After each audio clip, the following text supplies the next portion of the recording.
नमस्ते, हमेशा खुश रहो बिटिया।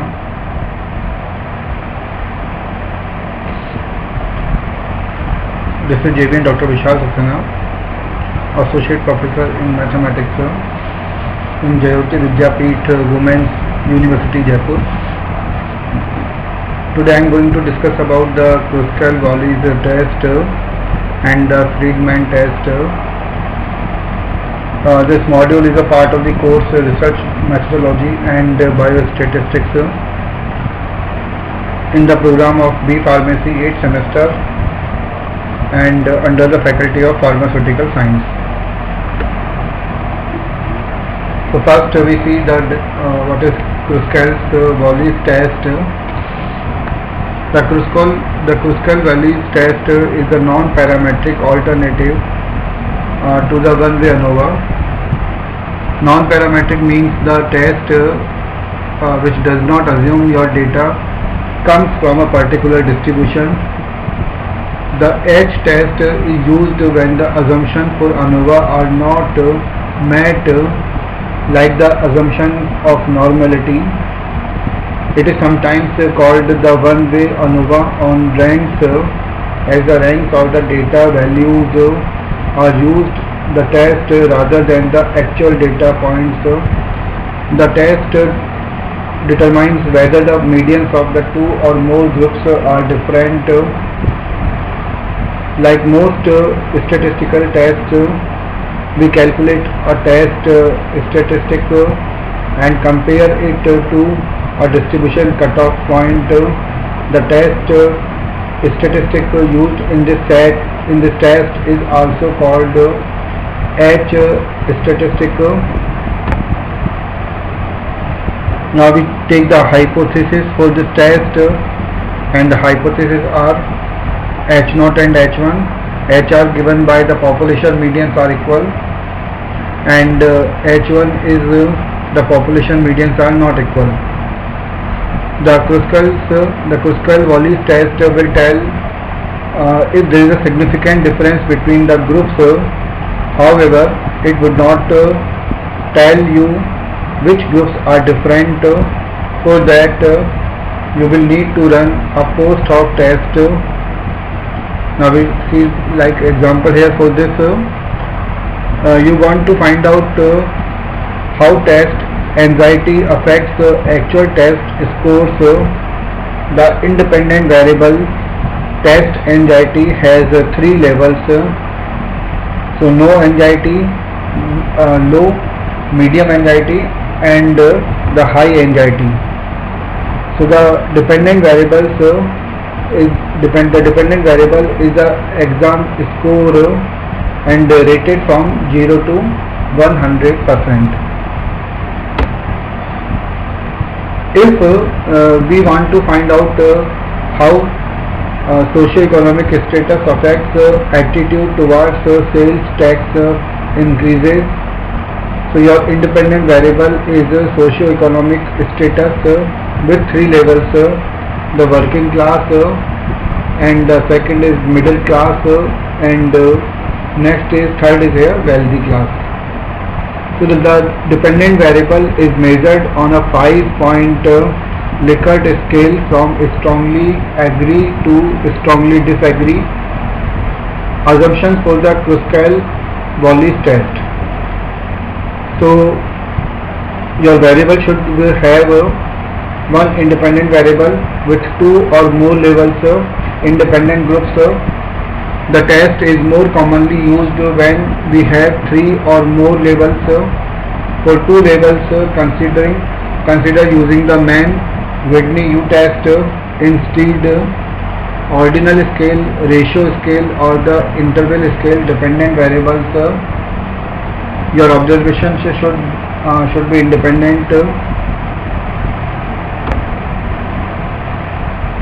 In other words, there should be no relationship between the members in each group or between groups. For more information on this point, we can see the assumption of independence. All groups should have the same shape distributions.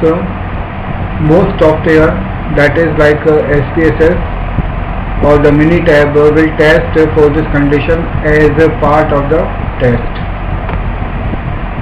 The next we take the Friedman test. The Friedman test is a non-parametric statistical test and it is developed by Milton Friedman. Similar to the parametric repeated measure ANOVA, it is used to detect the differences in treatments across multiple test attempts. The procedure involves ranking each row or the block together, then considering the values of ranks by columns applicable to complete block designs. It is thus a special case of the Durbin test. Classic example. Now we take a classic example for this. N wine judges each rate k different wines. Are any of the k wines ranked consistently highest or the lower than the others? N welders each use k welding torches and sewing welds were rated on quality. Do any of the k torches produce consistently better or the worse welds? The Friedman test is used for one-way repeated measures analysis of the variance by ranks. In its use of ranks, it is similar to the Kruskal-Wallis one-way analysis of variance by ranks. Friedman test is widely supported by many statistical software packages. Now, what is the method we can use for this? So first, given data xij, it is of order n into k.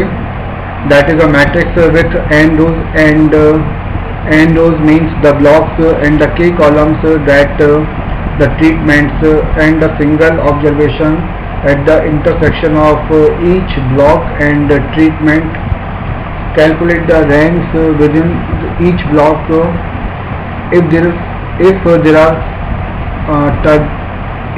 are type values assigned to each type value, the average of the ranks that would have been assigned without ties. So we replace the data with the new matrix Rij with order n into k, where the entry Rij is the rank of xij within the block I. So next point is find the values of Rj, and this is given by 1 upon n summation of Rij from the limit Ri equal to 1 to n. So this is the value of R bar j. And the next point is the test statistic is given by Q, and the formula for this is 12n upon k into k plus 1, and in summation it is R bar j minus k plus 1 upon 2 whole square. And in the summation, what are the limits of summation? The limits are j, the values of j from 1 to k. These are the limits, lower and upper limits. J equal to 1 is lower limit, while j equal to k is upper limit. Note that the value of Q does need to be adjusted for tied values in the data.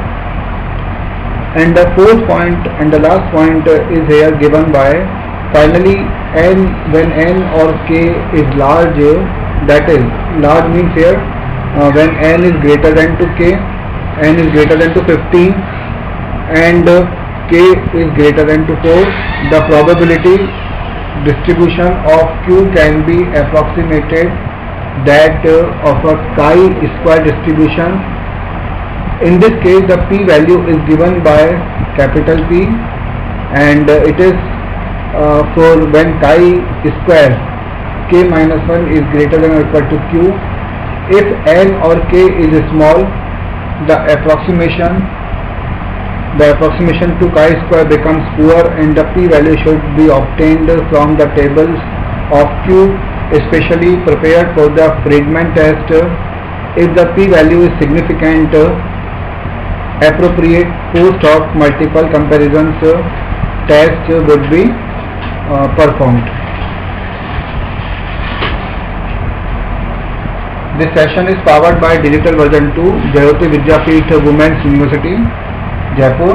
I hope all you are satisfied with my digital session. If you have any query, please mention in the comment box. I will resolve it. With this, I conclude my today's discussion. Thank you.